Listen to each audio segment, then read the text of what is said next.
Hello, I am Joshua Cabral. In this video, I am going to summarize and speak about what I had learned throughout my ECS 210 class, Curriculum as a Cultural and Social Practice. For starters, I will talk about curriculum, in terms of what I knew about curriculum prior to attending this class versus what I had learned throughout the course of the semester.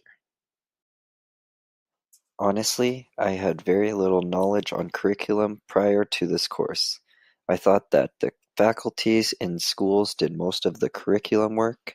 I did not know the government and other officials created curriculums. Now I know the government is much more involved with our education than I thought. I found out who really has a say in what goes into a curriculum. Teachers, parents, and even students have a little bit of a say. Obviously not directly, but the government takes into account what they have to say. It's great to hear that the students have a part because curriculum affects them the most. This semester I did my first curriculum critique. I learned a little bit about myself and that there are some very outdated curriculums in Saskatchewan.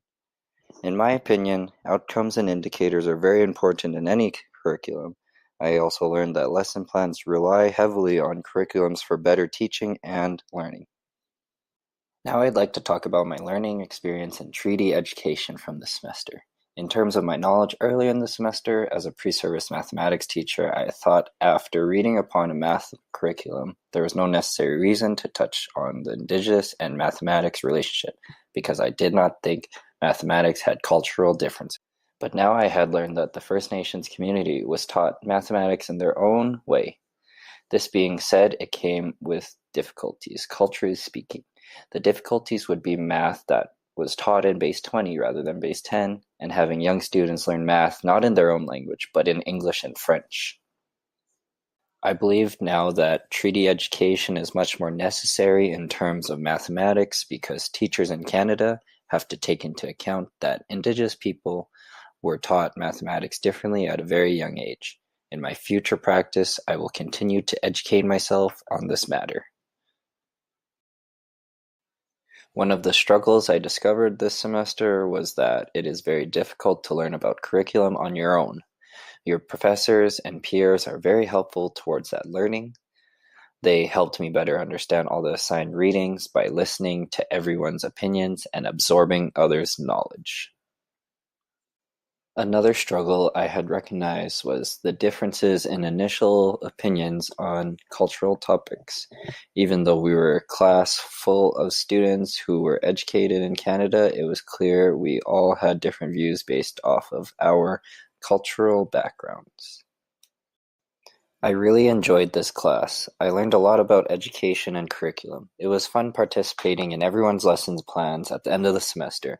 I was proud of the progress that my classmates made throughout the course. Everyone showed clear understanding of how to incorporate curriculums into lesson plans. Learning about educational theorists changed my way of teaching. It made me very happy to see the marks that I got on my papers that I wrote in class. It meant a lot to me to get recognition on my effort that I put into my curriculum learning. I had no problem in the writing process because I was willing to do the work for my future students. Overall, I am happy with what I had learned throughout this class. I learned about curriculum, treaty education, and my teaching practice strengthened. This was a fun semester, learning alongside my peers, and the professors I had were tremendously helpful. Thank you for listening to my summary of learning.